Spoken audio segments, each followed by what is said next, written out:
All right, good afternoon. Got a great challenge this week with West Virginia. He's been playing really good football the last several weeks. Coach Brown numerous times has said he feels like this is his best team that he's had at West Virginia. They're really running the ball well, super efficient. Quarterback is Green is playing really well, both run and the pass. It's a dual threat quarterback. Probably the strength of their team, as they will tell you, is their offensive line. Got great experience there. They did a great job in the transfer portal, bringing in some additional receivers and tight ends. Tight ends they get the ball to quite a bit, and defensively playing really well, playing with a lot of confidence, play with great effort. Got a good experienced group back there and super efficient in the special team. So going to be again a really good opportunity for us.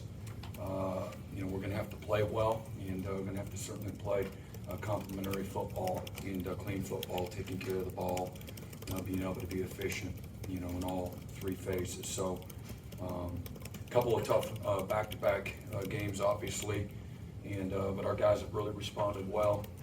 Again, they've got a great mindset. I love their leadership on this team, and there's been a real willingness to continue to work and invest, and our players have invested a tremendous amount in the season. So they're anxious to have a really good, strong finish. Okay, we're going to start on the far right and just work our way down. Ryan Chapman. Talk about that offensive line that West Virginia's got. What makes them so good besides just like the experience that they've got? Yeah, they're physical. They play with confidence. There's really good cohesion and chemistry there. They work together well, kind of like that marching band. You know it when you see it, you know it when you don't. They're all, really got good chemistry out there on the field when you watch them. They do a lot of pre-snap communication, and they just don't turn people loose. They do a great job in protecting the passer. They've only given up 9 sacks on the year, which is 11th in the country, second in the conference, and very few tackles for loss, disruptive type plays. There's not a lot of leakage there. George. Yeah, Brent, I was listening to your coach's show last night, and I heard you say that you probably felt like you maybe had a Rolodex of better plays on that fourth. Yeah, we're on to West Virginia now. Do you feel like, though, generally that the offensive play calling can improve the last couple of weeks, or is it more of an execution for the offense moving forward? We're on to West Virginia. They've done a pretty good job. I think they've got a great body of work. You look at it, offensively, they're still number 1 in the conference in scoring. That is the name of the game there. And first in the conference in total yards, first in the conference in passing. They've obviously made a lot of good decisions. And I think we're top 10 in the country on third downs, first in the conference in third downs. So they've done a really, really nice job. They've protected the passer really well, one of the best in college football. So. Jenny. Brent, as your team navigates through the 2 losses and obviously tough losses, anything that you think you've learned over the last year or so as a head coach to maybe help them navigate and get back on the right side of things? Yeah, again, it just starts with me. Again, attitude, accountability, ownership, motivation, how you teach and how you correct, to get the guys to have the right perspective. Again, you're in this sport, handling both success and failure and everything in between is important. Again, your mindset, your attitude, your perspective. Perspective drives everything. And so having the right perspective, again, it's okay. You should be disappointed. You've invested a lot. You didn't get the result that you wanted, but it's not a failure. Some people will agree with that. Some people won't. That's fine. That's everybody's prerogative. But again, it's got to be eyes forward. You can't sit there and look in the rearview mirror and put the car in a ditch. You got to, eyes forward, and again, what we got to do in front of us. Where we got to correct, where we got to get better. Whether that's schemes or it's fundamentals or it's new players getting added to the mix. It's the matchups, for the next opponent. All those things. Yeah, Brett, been a while since you've had a night game here at home. This is obviously the last one in the Big 12. I want to ask you about the benefits of playing at home at night from whether it's a game preparation standpoint, a recruiting standpoint, an atmosphere standpoint, as you see it. Yeah, again, our fans, they do a great job showing up all the time, but for whatever reason, night games draws a few more people, and it's a great opportunity for people to travel from a recruiting standpoint from a little further away, so it gives opportunity from a time standpoint to whether you're getting in a car or catch a plane, bringing official visitors, things of that nature. For recruiting, it can be a real plus for you as well. But preparation is everybody will have the same amount of time, so I'm not sure if it's an advantage or not. I've said it many times. I think most players and coaches prefer to wake up and go play, but it is an opportunity for our guys to sleep in and get a little bit more rest, catch up from the week, and more time to meet. I'm not sure if the players like that, but coaches always like a little more time to meet and walk through. Well, Dylan brought that up last night. He said he wasn't sure if it was a good or a bad thing. I get it. Been on both sides of it. So, and again, I prefer to get up and go play as well. Appreciate Eric? it. Brent, you've had 9 one-possession games in your short career as a coach, including 4 of the last 4 games. I wanted to ask you kind of a 2-part question. Defensively, as a defensive-minded coach, do you sense any tense play from your players or anything during those fourth quarters of these tight games, or are they still playing loose? And then from an offensive perspective, are you getting the play calls that you want in terms of staying aggressive versus balancing things out, or do you think you could do things different offensively in some of these one-possession games? Again, I don't see players getting tense and those kind of things. I don't see that. And again, after the fact, it's always you look at you analyze every single play in every game. Some were good, some weren't. In some games, like you see a Texas game, where you were far from perfect. You didn't turn the ball over, so you win the game.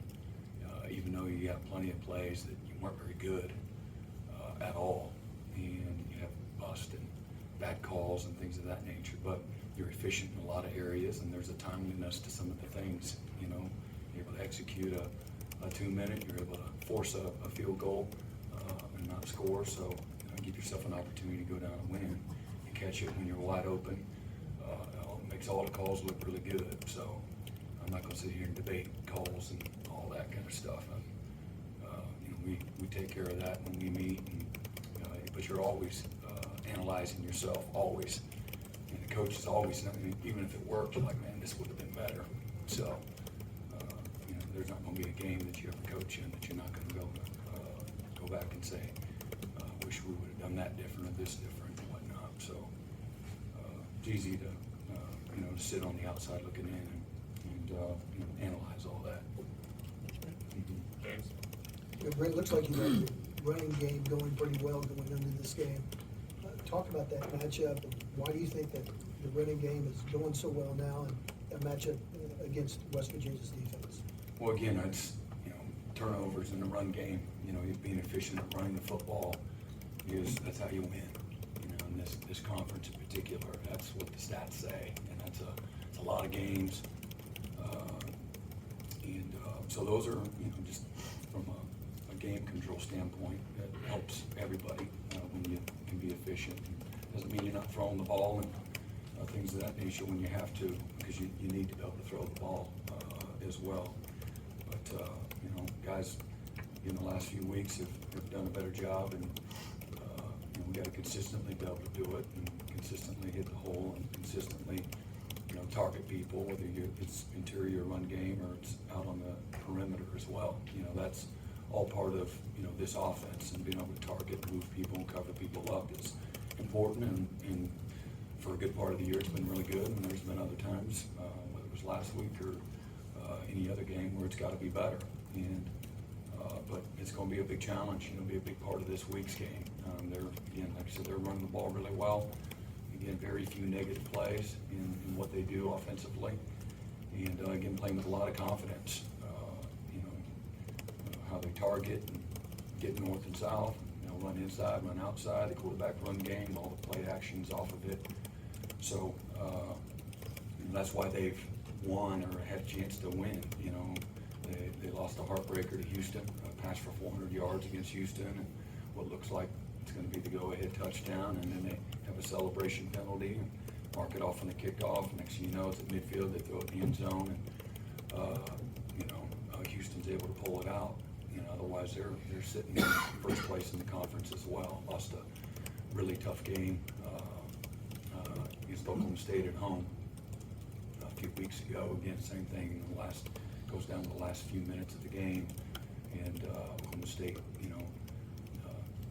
runs a little RPO to pull ahead, and then hits a couple of, on the last two drives, hits a couple of one-hitters for touchdowns to make what makes it look like in the stat sheet that, they really handled them well, but they were in that game all the way to the end as well. So gonna be, again, a great challenge, and game control will be a big part of it, being efficient, protecting the football, not making things easy for people, a big part of it.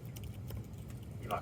Brent, in terms of evaluating the offense week to week, what is your process like from Saturday or Sunday game film into the early week and putting the things you want to fix into a game plan? Yeah, there's a lot there. I'm not gonna go into all the details, but, what do we gotta do to win? Whatever that is, that we gotta do to win. What are the matchups? Every week's a little different. But the offense is affected by how the defense is playing and how the kicking game is playing. It all plays together.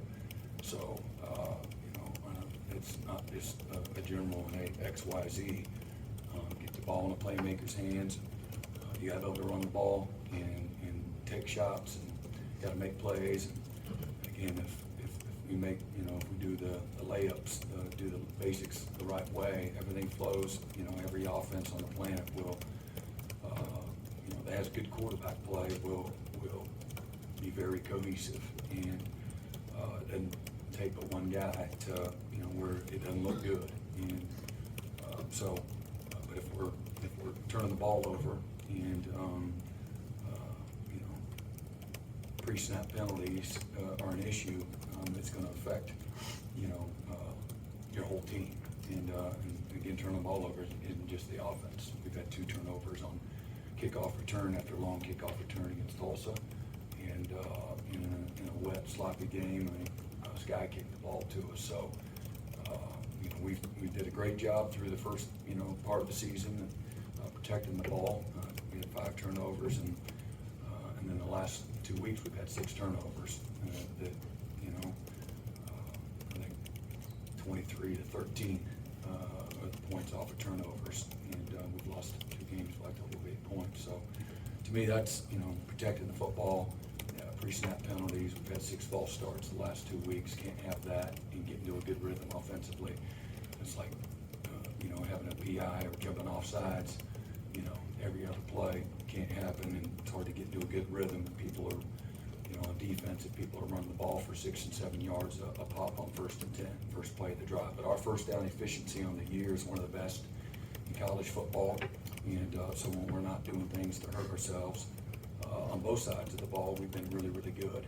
I think first in the conference and 9th in the country in first down efficiency. So that's where it starts, being efficient in all the areas that we've identified multiple times throughout the year, and we've made a tremendous improvement from where we were a year ago. I think it goes without saying, several weeks ago, losing Andrew Anthony was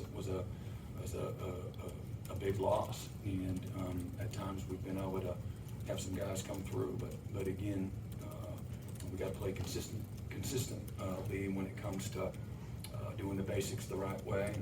When you get open, you got to catch the ball, and when we're targeting people again on the perimeter, we got to do a great job covering people up and making people work. And so we need to be more consistent with some of those things, and that helps the flow of everything.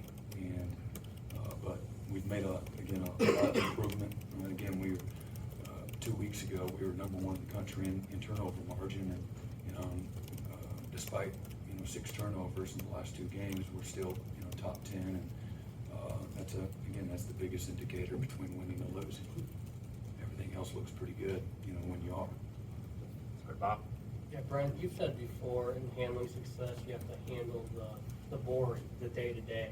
Are you still seeing the Monday through Friday in November being handled the same way as it was? Yeah, again, and it's easy to say. I think it's again, I'm not naive, so I've been on teams where guys did get bored, you know, where we lost our edge, we lost our focus. But the team did, you know, not this guy here and this guy here. I mean, you got 120, you know, plus guys that are 18 to 24-year-olds. You're going to have plenty of guys that kind of lose their way. You just don't. It can't be that many. And you know, this team has remained focused, and now at times in playing games, there's mistakes made. That doesn't. I think it's lazy to say, oh, they're not focused. You know, to throw everybody in there. You know, you're supposed to keep your eyes on number 2. And next thing you know, they got crisscross going, and you lose count of who number 2 was. That happens sometimes. I'm talking about the defense relate to number 2. And I lost 2. I looked at 1, and you know, and next thing you know, you're out of a gap, or you lose a guy in coverage. That happens all the time. And sometimes you're exposed, and sometimes you're not. Same thing if you know, snap hits you in the hands and you drop it. Like, that doesn't mean that you know, the team's lost their way. It means, you know, one guy just mishandled the ball. You know, and that's football. That's football. It happens all the time. And so that being said, I see a team that's, man, they've determined, passionate, and they care, and they work, and they respond, and they're tough, and we're not perfect. Hey, Brent, wanted to ask you about Drake Stoops, a guy that's been really consistent this season. But last night, he talked to us about how much pride he takes in the team and finishing the season the way it. Just how important maybe has his leadership been, especially the last couple of weeks when things got a little tough? Yeah, his leadership's always good, and that's what good leadership does. You know, again, leadership isn't a position; leadership is action, and he's represented that since I've known him. And he cares deeply, and that's all you got to do is care a little more. If you care a little more, you're going to do a little more. And that's the challenge for us as coaches, always, to get guys to care a little more, care more about their opportunity, care more about their their teammates, care more about this time in their life, and opportunity to put the crimson and cream on, all those things. So he represents everything that you want from a leadership, a toughness, an investment, work ethic. He's got great edge to him, very competitive, loves his teammates, loves the game, and again, he makes everyone around him better. He's as popular and as good of a leader as we have in our locker room. For the improvement that you guys have clearly made this year, it still feels like the margins are pretty thin. Yeah, I don't disagree. And I think that's college football to some degree, but that's where we're at, and I don't disagree whatsoever. So don't do the things that will absolutely punish you. And again, through seven games, we didn't turn the ball over, and the game will honor you for that. And the flip side, I make it that simple, because again, when you turn the ball over, everything else just gets highlighted. All the other mistakes that are there, even through 7-0, nobody's seeing that because they just see a W. And but we, even in those, SMU, Texas, Cincinnati, there was nothing easy about those games. Nothing. And we had to fight all the way to the fourth quarter to find a way to win. But we won, took care of the football, and that's the name of the game. So there's always all these underlying issues that sometimes aren't necessarily under the same microscope. But when you lose, certainly the turnovers enhance your opportunity to lose. Now all these other warts can be exposed, and that's just not at Oklahoma. It's just football, and we don't have our head in the sand of what those might be, and we may not get the result that we want or everybody else wants as fast as everybody might want, but we recognize whatever those are. We understand where our weaknesses are better than anybody else, and I'm not going to talk about it right now, but we got an area on our team that, man, we have to get better. And we don't, and again, it's been a part of not playing quite as well as we need to. And Is that, real quick, is that physical or mental? oh no, it's just position, just developing a position. Okay. And but that's, and I say that, man, it's, all this list of all these things you gotta get better at, and that you're working on constantly. When I watch film, when I watch practice, I see what the bad stuff is, because I feel like that's what the opponent's always looking at. And even if you don't get exposed, I'm like, we're gonna get annihilated right here, we don't have a post player, they're gonna see that. And that's what our job is to do, as coaches, is to always be on guard and have a plan on how to try to fix things. And some things are a little bit easier than others, and some of it's continue to develop in your personnel, where they might be weak. And that never happens fast enough. But, that's the name of the game, I make it, pretty simple. Again, we've been really good at forcing turnovers this year and protecting the ball. Here in the last couple of weeks, not so good. We're first in the conference, top 10 in the country in turnover points differential. But in the last couple of weeks, we've been punished. And there's plenty of other things in all three phases that we got to be better at. But I look at things like Luke Elzinga coming in, and he's really done some great things the last few weeks. Had a bad punt because I look at it conditions and backed up because of a penalty on 2nd and 10. That's what I look at, and we punted 30 yards, and next thing you know, they score a field goal, a short field. But he's really punted well.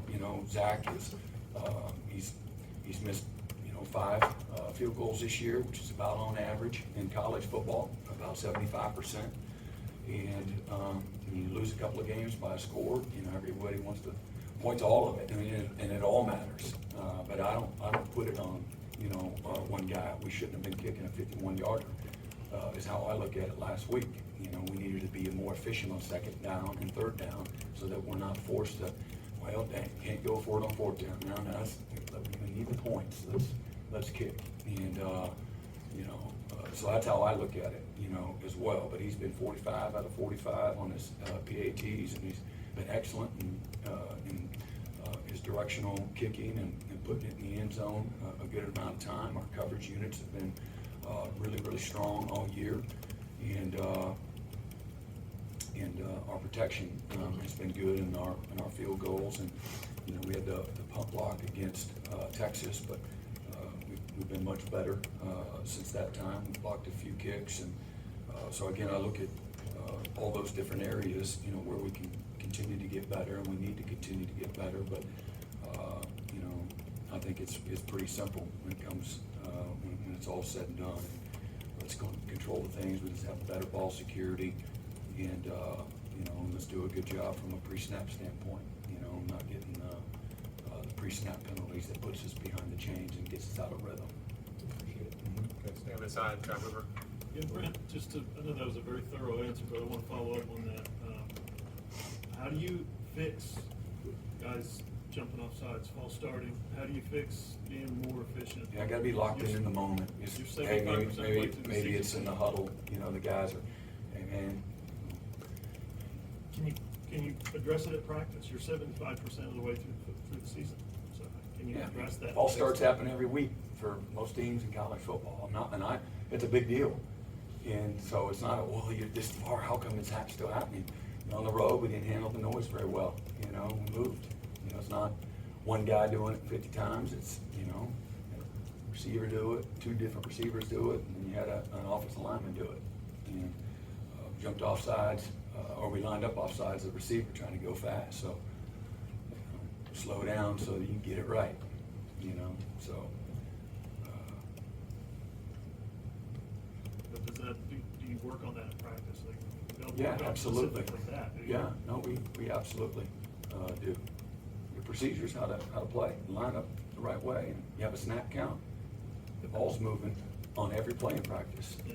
Somebody's snapping your ball, so you're damn right you work on it every day, multiple times. 100 times a practice on both sides of the ball. They get it right They did get it right 100 times. in practice. They get it right most of the time. Okay, second row right, Joe Masato. Yeah, Brent, just wanted to follow up on some of the penalty stuff. You guys have been the most penalized team in the Big 12. Have you been noticing some recurring problems? Well, the last 2 weeks, again, being on the road, is something that's common, and but that's we were pretty dang good going into prior to the Kansas game, and then not so good coming out of the last 2 weeks. When it comes to penalties, I feel like a lot of us on the outside associate it with coaching, and not asking you to throw any of your players under the bus or anything, but like, what is the balance there between like, you can coach up discipline, but then, it's up to the players as well. Like when it comes to playing disciplined football and not getting penalized, where's that balance? Everybody has ownership, but it starts and ends with the coaches, So, Coach Venables has he's an undisciplined coach, and the players playing undisciplined. Until you get it right, that's fair. That's fair, Shoot the arrows, and our job is to fix it, period. So balance and all that, yeah, we gotta have, better discipline, everybody has ownership in it. And it all matters. So, can't change the narrative now, right? Back to Joe, go to Mason. Brent, what did you think of the play Robert Spears-James made last weekend to come down and make that fourth down stop? And is he someone that's earned more opportunity for you moving forward? Yeah, Robert did a fantastic job, played really aggressive, played, fast, and was physical. He's made the most of all of his opportunities this year, and really excited. He got a great future. Many times on defense, you look out there and we're playing 6, 7 freshmen at one time. And he got in there, didn't flinch, really excited about, where he's headed and trending. And we've known that for a while, but he's really done a great job. Excellent special teams player, never wants to come off the field. Every once in a while you look out there and in a game and guys are, asking to come out. I'm like, who does that? I don't see guys on, you don't see a whole lot of guys doing it, but he's a guy that's asking for more opportunity nonstop, and I love that about him. He doesn't want to come out, no matter what, and come off the field after 8, 9 play drive, and he wants to get on kickoff return. He wants to do everything to help the team win, and so love where he's at and where he's headed. He's done a really good job. Time for a couple more. Third row, right side, Cliff. Yeah, Coach Danny Stutzman, not a semifinalist for the Buckets Award. That's what, obviously, what good linebacker play is. Your thoughts on that? I didn't know that. I don't spend a whole lot of time. Danny's worked really hard. He's an excellent player, one of the best players on our football team. He's deserved all the recognition that he's gotten. He's earned it all. His best football's still ahead of him. I don't really have any kind of comment on the list that he's left off of, but he's a fantastic linebacker. Has a chance to be as good as that we've ever had, and he'll be the first one to tell you that, man, he's got so much more in front of him. And I'm not sure if he knew that or not, but he got a great future ahead of him. Let's John Sheen. Yeah, Brent, you look like you got banged up a little bit last week. How's the injury situation going for this week? It's day to day. Met with the trainer just a little bit ago, so we got several guys that are literally day to day. Got Danny practice yesterday. Todd we practiced yesterday. Gentry's gonna practice today. And I'm not sure who else. We have several guys with nicks and bumps and bruises this time of the year. That's pretty much the norm. And but we'll see. I don't really have any idea about game day yet. I I certainly can't say definitively anybody's gonna miss that we weren't already aware of.